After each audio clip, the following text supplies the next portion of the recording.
रामकृष्ण हरी मंडळी, मी सूर्यकांत शिंदे बेलापूर। आज संतश्रेष्ठ विश्वगुरू निवृत्तीनाथ महाराजांच्या पालखी सोहळ्यानिमित्त मी माझे स्वयंलिखित काव्य सादर करत आहे।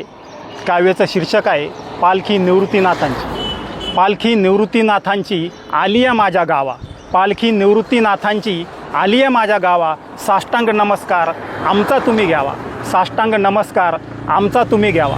पालखी निवृत्तीनाथांची बिल्लवपुरी आली, पालखी निवृत्तीनाथांची बिल्लवपुरी आली।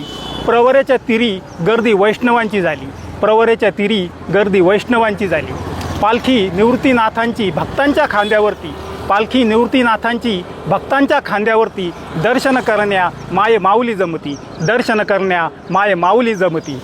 आस पंढरीच्या दर्शनाची वारकऱ्यांना लागली, आस पंढरीच्या दर्शनाची वारकऱ्यांना लागली। हर्ष पसरला चोहीकडे आणि झिम्मा फुगडी रंगली, हर्ष पसरला चोहीकडे आणि झिम्मा फुगडी रंगली। रिंगण पडताना टाळ चिपळ्या मृदुंग वाजतो, रिंगण पडताना टाळ चिपळ्या मृदुंग वाजतो। विश्वगुरूंचा सोहळा तीही लोके गाजतो, विश्वगुरूंचा सोहळा तीही लोके गाजतो। नाथा तुमचे रूप दिसे प्रत्येक वारकऱ्यांत, नाथा तुमचे रूप दिसे प्रत्येक वारकऱ्यांत। सेवेसी कविता लिहितो कवी सूर्यकांत, सेवेसी कविता लिहितो कवी सूर्यकांत। धन्यवाद। रामकृष्ण हरी।